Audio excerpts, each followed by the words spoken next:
Are you a fan of Dynamite, Carlos?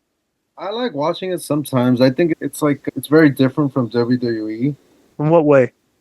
Just that it's kind of chaotic. Yeah. But I don't know. I just don't like the lack of professionalism sometimes. Like it just feels like I don't Well, know. We'll let me get tell you into the one it. thing that feel right off the bat.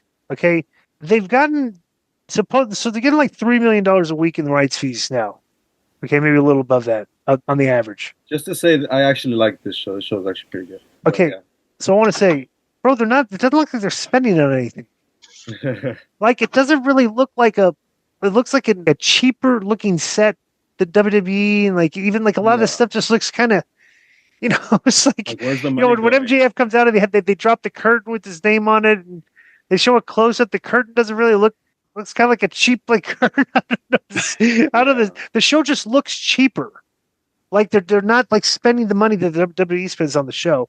Is that where the Take a look at the screen real quick, Di, because I was looking at this earlier. It's funny. I had a press pass when they were in Vegas, but they gave it to me so late. Like I couldn't. Like it was like 2 days before I knew I had a. I'm like, I'm not getting a flight now. But I haven't been able to access a press pass for AEW since. So I don't know if they're on to me. Because I always say I'm representing Control Network. I don't say K100. But, so I was looking to see how the tickets were and stuff because I might go, or maybe I'll be a mooch and try to get Jericho to hook me up. But as you can see, the second level and stuff isn't really moving for this Philadelphia pay-per-view dynasty. They've sold 3,200 out of 4,500, let's say. But you can see where they're selling up close. They're selling on the hard cam side. But everywhere else, it's not looking very strong. All right. So this was Dynamite starts off with Max Caster in the ring. He said he reintroduced himself as the best wrestler alive, and he got good heat here, by the way. Pretty funny. And he showed off his copyright and the name in his hand and offered anybody a chance to challenge him. He said he ran off Bowens and Billy Gunn from the company and questioned who would make the attempt to survive with the best wrestler alive. And Adam Page music hits. I guess he's been chasing him since last week when he was chasing him. He's been chasing him a whole week, like through the streets and everything. So he finally catches up to him, throws him back in the ring. They ring the bell, and basically just Hangman out of him. But this was actually a very entertaining spot for Max Caster. Yeah. And he did very well in this. Okay. So after the match, he played to the crowd, so he's kind of baby facing again. So, all right.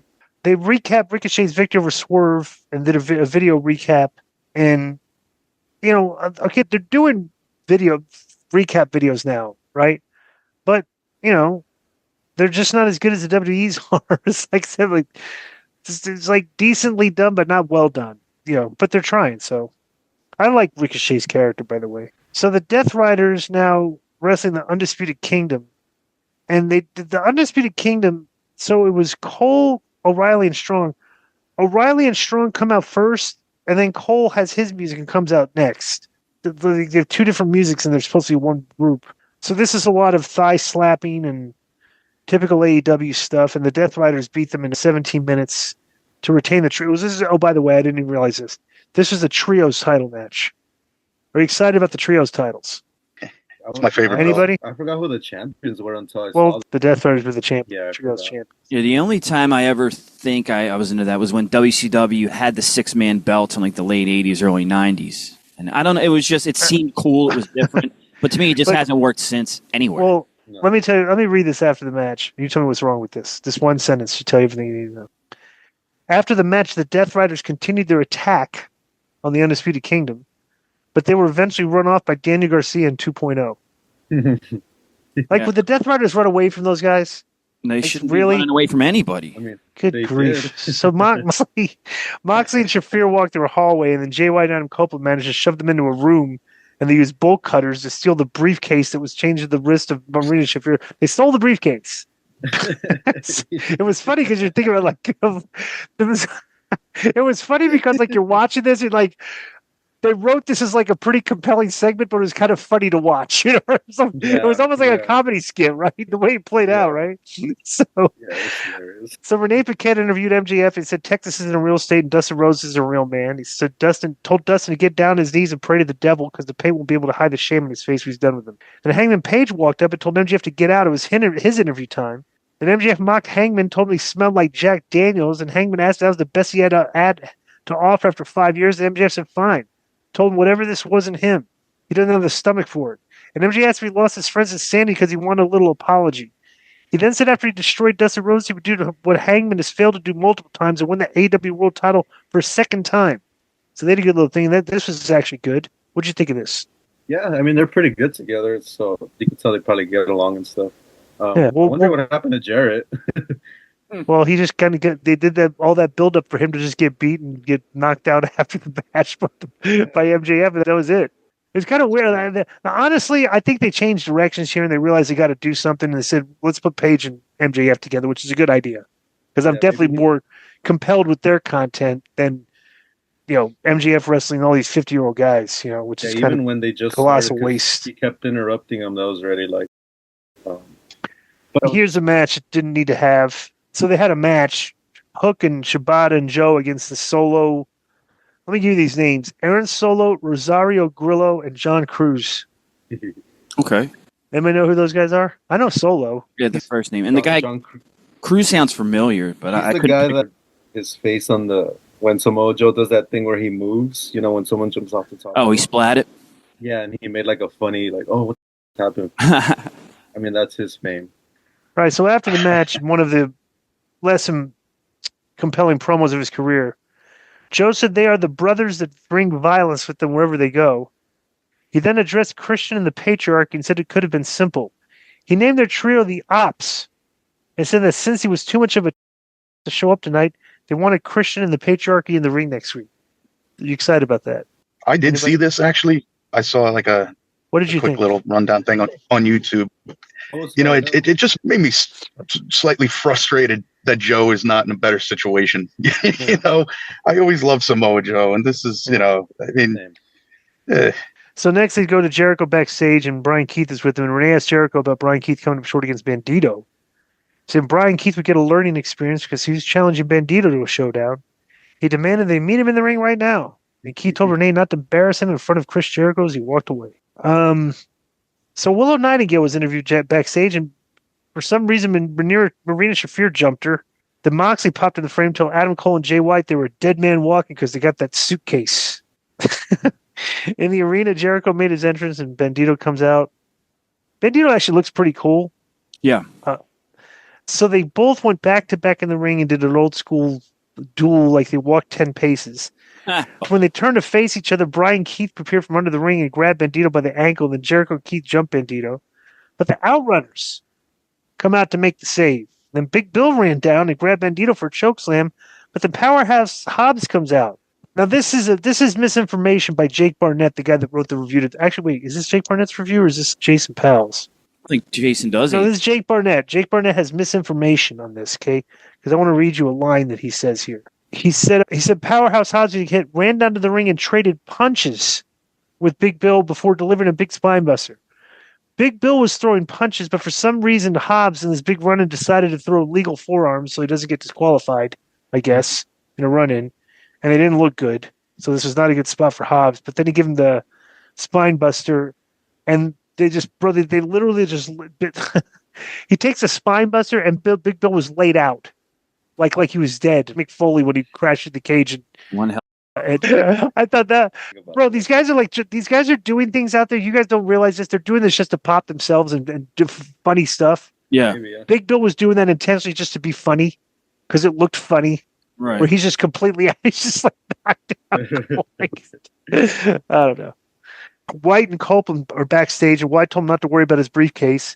Just get his Death Riders on a plane to Australia so they can paint the ring with the blood of the one true king. And Copeland said he's carried one of these briefcases before in his career and told Moxley if he wanted it back, he'd meet him in the ring at the end of the show. Okay, so let me give you this is the take from Jake Barnett, the guy that did the review of the show. Jay White very much feels like a guy who is trying to figure out how to act as a babyface on the fly, and hanging out with a guy who is consistently referencing cooler shit he did 20 years ago isn't helping him much. Would you agree with that analogy? I just think with Jay White, there was a lot of hype around him for a long time, and it was like Jay White finally coming back to the States or coming to the States. Here he is on TNA, and now he's AEW debut. And I mean, he might be good in the ring and all, but I never really understood all the hype behind him. And I agree with what he said there too. Put him with Copeland, I don't know if that's the move. Yeah. If you want to make some fantasy picks on your favorite sports, check out Underdog Fantasy. It's all the rage. where you can choose higher or lower between 2 to 8 players, and you can win up to 325 times your entry. Use the code K100 at the Underdog Fantasy website, on the app, or at our personalized link, and you can receive up to $1,000 in bonus cash as well as a free pick. Underdog Fantasy offers a unique approach to fantasy sports, and it's a simple pick-em style format. You can select players you believe will outperform expectations without the complexities of traditional daily fantasy sports. The user-friendly interface and growing community make it easy and fun to play, plus it's available in over 30 U.S. states. We will share our picks for you every week on K100 Sports. You can follow along or play against us. So use the code K100 at underdogfantasy.com on the app or at the link included in the show notes and receive up to $1,000 in bonus cash plus a free pick. Underdogfantasy.com. It's an underdog thing. So they do MJF. So Dustin's still very good on the mic. So he cut a good promo before the match, get the crowd fired up. MJF against Dustin Rhodes. Nobody thought Dustin was going to beat him. But basically, they pulled Dustin in from MJF pulled Dustin for a pile driver, and he covered him for near fall. Then MJF sold frustration, got a chair from ringside and wrapped the chair around Dustin's arm, but the referee pulled the chair away. Then Dustin hit the ropes and MJF fell into the position for Shattered Dreams. And he delivered the kick while the referee disposed of the chair. Then he gave a final reckoning suplex for close near fall, and MJF played possum and delivered a final reckoning of his own, and then transitioned into Assault of the Earth. And then he parted Crossface along with it. Dustin passed out, so he beat them by passing him by TKO. So after the match, MJF attempted to inflict more damage on him, but the Hangman Page ran down. MJF tried to back off, but then he double leg dived him. And the official tried to break it up with both of them getting free to continue the attack on the floor. And they spilled into the crowd. They finally separate them. Then they went back to the ring and trash-talked the crowd. And Hangman emerged from the backstage area and continued to brawl with them until the officials finally got both men under control. This was literally like a 5-minute pull-apart. It just went on a little bit too long, in my opinion. What did you think, Carlos? Does pull-apart go on too long? Same thing. Is because I was watching and I was doing some other stuff. And then next thing I noticed, didn't they leave and then they came back? Yeah, they came back. It's like it's too much. Yeah, they didn't. You could have the one interaction they had backstage was enough, I think, for this week. Yeah. You could have done something like this next week, but putting it all in the same show was like. He has a tendency to do that. Well, they're trying to, but they're hot shotting this angle is what they're doing. But that's fine, With the big bill thing too, it just felt like I don't know all that stuff. Like it was just too much. The Outrunners came out, and that guy. Like it's always 3 weeks of television in one segment. It feels sometimes. Right. Okay, so I get this girl, Megan Bain, and she took on Maya World. And Maya World, get it? Maya World? Maya World. It's solid. So this Megan Bain beat her in like 2 minutes. And after the match, Chris Statlander made her in. So this is like so silly. So they're like, the match is over, and I guess we're going to have the next match. And like they did the thing where there's no commercial break or nothing. Megan Bain is leaving the ring for her match. Statlander comes out for her match, and they cross paths. And they stare at each other. They just stare down. What'd you think of this? We stare down. Oh, this is funny. Jake Barnett's take from this. Tormund Giantsbane passed out at home watching Megan Bain and Chris Statlander walk past one another. Who is Tormund Giantsbane? He was on Game of Thrones. He was the guy, the wildling with the big red beard. Remember? Oh, really? Yeah. Wow, what a great reference. Yeah. Oh, because Megan Bain and okay, Chris, I get it. Okay, so then we do Chris Statlander against Penelope Ford. This is pretty funny to me because they did all these videos for Penelope Ford, and I don't think she's won a match since she's came back. Like I think she's been getting beat every week. I thought she was Taya at first when I first saw her, and I was like, "This girl, I haven't seen her in a while." Yeah. Wait, who? Penelope Ford? Yeah, just because, like I said, I was doing some other stuff while I'm watching the show. So when I glanced quick, I was like, what the hell is that, Taya? And then they said her name, and I was like, oh, it's this. Yeah, dude. She came back in October and won a match on Collision, and since then she's lost 6 straight. Oh. So then, after the match, Megan Bain came back, and Penelope Ford attacked Statlander from behind, even though she got beat. And then Bain delivered an F5 on Statlander on the floor. So we did like 2 weeks of TV in 10 minutes here. Again. Yeah. Excalibur then, since I guess we're sticking all the girls into one continuous segment, one after the other here. So then it's just like, this is all your female content, like it just all blocked off, right? So they had a video package for Harley Cameron against Mercedes Moné that focused on Harley Camlin rapping and talking with her Mercedes puppet. Then Harley cut in the middle of the music video to a more straightforward promo, and she thanked Mercedes for doubting her and said it pushed her to be better. Harley said she'd win the TBS championship in her home country, and Mercedes would feel the wrath. That's where she's from? I guess, yeah. Yeah, she's got the accent, too. There's a lot of Australian wrestlers today in the business. Way more than I would have imagined. So next we do the Hurt Business versus the Guns, and, be honest with you, nobody thought the Guns were going to win. So the Guns win, they retain the titles, and then Lance Archer and Brian Cage appeared on the stage and started clapping for the Hurt Syndicate, like they were pretending to be impressed. What'd you think of this? Anybody? This match? Those guys got rocked. The Guns got dominated, but it was entertaining. Yeah. Okay. Of course, these pop-up videos have volume on them on the ProWrestling.net page. So they showed Mariah May backstage and said timeless Toni Storm should have died back in August, but she never knew how to write an ending. Then Mariah continued and said that after she defeats her in Australia, everyone will realize that Mariah did it better. She claimed Toni Storm isn't real. She's just the invention of a sad, tired, and pathetic woman. Mariah said she must really love Storm because this is going to be a mercy killing. All right. So Switchblade and Cope come out for their main event angle. Copeland asked the crowd they want to see what's in the briefcase. And then he retrieved his own larger briefcase from the ring and threatened to use Spike to smash the briefcase if Moxley didn't come out and give him an answer to his challenge. Moxley emerged and told Copley he doesn't know jack about him. He said he has left chunks of his soul in the ring for the AEW title, and right now he's going to do something he didn't want to. He said he would break Adam Copeland's neck at Revolution, so if he wanted a shot, he could have it. Copeland said that's what he wanted. I thought that was a funny line, right? Mm-hmm. But he wanted to give Austin, Texas what they wanted. Started to beat the briefcase with this giant board with nails in it. Then the Death Riders attacked, managed to distract Copeland and White long enough for Marina Shafir to retrieve the briefcase. She got it back. Then Cope managed to land a spear on Moxley, and Jay White landed a Blade Runner on both Yuta and Pac, and then got the microphone and told Moxley that before he loses title Revolution, they would put the Death Riders in the ground in Australia. So, in the realm of episodic storytelling, very interesting. They barely even referenced Kenny Omega Ospreay this week. Yeah, I didn't even think about I mean, I don't know if like the co-headlining match on Saturday. Whatever. I don't know. But there was some stuff I liked on this show. Yeah. I do like the idea of MJF and Adam Page doing weekly television with each other. That's going to be good stuff. And I like the idea. They liked my idea of like the Hurt Business going against Brian Cage and Archer. What they need to do is for those guys at Don Callis, and they need to get heat on those guys. Okay, because once again, there's no heat here. They have no clue how to build up.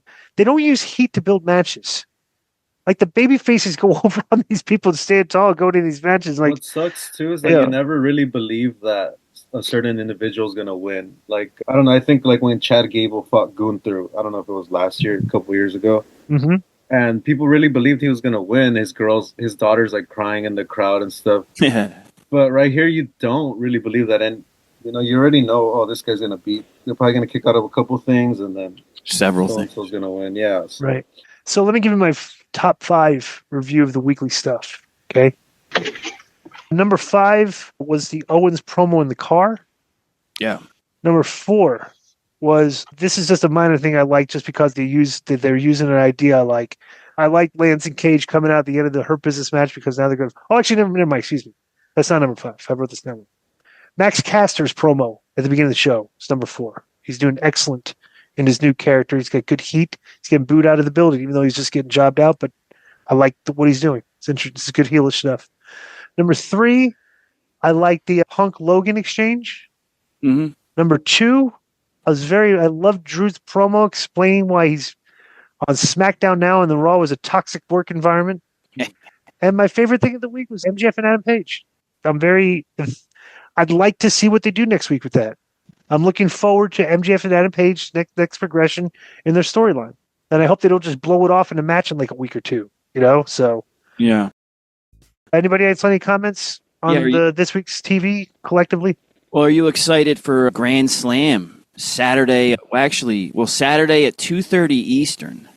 So, because it's coming from Australia, 5-match card: Mariah May and Toni Storm, Ospreay and Omega versus Fletcher and Takeshita, Okada versus Matthews, Jay White and Cope versus the Death Riders, and then Mercedes versus Harley. They only have 5 matches announced for the. I guess it's a 2-hour. It's a collision. It's 2 hours. Well, yeah, but it's the Grand Slam. Remember they? But it's still two. It's not even airing. Is it? Well, when's it airing, Joe? Well, it's going to air live on Max. What time? 2:30 Eastern. In the afternoon or at night? No, AM. Are you kidding me? Yeah, it's at 5:30 p.m. Australian time. So it'll be 11:30 Pacific that Friday night, and then Saturday morning 2:30 a.m. Eastern. Wait a second. Time out here. Time out. Yeah. Are you kidding me? Well, dude, the UFC goes to Australia, and they start the show at 11 o'clock in the morning, and the main show starts at 12, and we see it here at 9 o'clock at night. Like, why would they just not have had the started the? It's a Saturday and it's a Sunday in Australia. Why would they not have had the show in the early afternoon? Maybe it's a scheduling thing. Yeah, it says here, there was confusion among fans whether Grand Slam Australia would be a live pay-per-view event. According to Khan, the show was always planned to be a television special. Not true, yeah. And he stated that producing a live pay-per-view from Brisbane would be challenging, as many U.S. viewers would be unwilling to watch it live due to the time difference. So the show will be filmed, 5:30 Australian Eastern Time, 2:30 a.m. Eastern. And then, well, how could they be so dumb? Bro, the WWE is running shows over there, and they're airing the regular time over here because they're starting them earlier. Yeah, or they have at least during the Saudi Arabia, or not Saudi Arabia. Saudi Arabia shows come on at like 12 Eastern or noon Eastern. So supposedly it's the third biggest gate they've ever had because they got 13,000 people there. It's actually, I don't even know why people are thinking that's, people are like, Dave's talking about how it's their third biggest gate. Okay. Yeah. And I would assume it would be one of their biggest gates because they're going to a place for the first time. Anywhere they're gone for the first time, they draw a huge house, especially overseas, like with All In, right? Plus two, they're probably charging a decent amount for tickets there because you can. Okay. Like, remember the big shows they had here, bro? Remember Chicago when Punk came back? Yeah. The Rampage. Yeah, bro. They were selling tickets for that show. They were like $2 nosebleed seats. Yeah. So the gate probably wasn't like exhort. You know what I'm saying? It's like, they just want the place filled up, but here they're making money. Right. Well, they need to make money. So they're flying everybody, bro. That's a huge nut to fly everybody over there. Sure. It's not cheap. So it's like, but the thing with the Australian crowds, we did a WWA pay-per-view, WWA, that Andrew McManus thing that I did with the, we did a pay-per-view over there in Sydney, Australia, one of their major arenas. Bro, we usually like 9,800 people. Yeah. For the WWA. It's like, so it's a hot market for wrestling, like especially when all American wrestlers go over there, because you don't get to see them that much. So, but one thing that they're missing right now, and I know we've had so many different names debut in the last year, and it really hasn't moved the needle. But I just saw this article of Sportskeeda, and it's listing the 3 biggest potential debuts Tony Khan could pull out at Grand Slam. All right, number 3, Indy Hartwell. Yeah, exactly. What about? No, this is what they're saying. These could be the big new AEW debuts. Number 2 is Duke Hudson. Yep. Who? And then number 1 is Baron Corbin. These are the names that are available right now. But I think, when you run out of surprises like that, WCW kind of had the same thing. Like, it was, 1 week Hall debuted and then Nash, and then down the line you'd have guys like Jarrett return. And then towards the end, no offense to him, but like the big debut was Lance Storm pops up, who was like, ECW, whatever. But it wasn't, when you run out of these surprise pops, that's tough. It's a tough spot. Yeah. There's nobody out there big for them to sign and debut right now. Yeah, it'd be funny to see how they react to Corbin. I don't think he'd ever go there, but like he's one of those guys that they're like, oh, this guy can't wrestle, this guy sucks. Yeah. But imagine he goes in there and be like, oh, WWE fumbled him. And because I think people he won a lot more people over as the years went by. Yeah, I used to despise him. Yeah, but he got better, Yeah. All right, so that's been our TV reviews this week. Enjoy the rest of the show. Yo, what's up? I just want to thank you guys for watching this clip. Don't forget to hit the like button, leave a comment, and subscribe. And join our YouTube membership for hours and hours of exclusive, unedited, uncensored content. And being a member will help you get involved in our upcoming live streams. Thank you for your support. Thank you for riding with us. I know you got a lot of other podcast choices, be it wrestling or other ones. And thank you for picking us. Boom.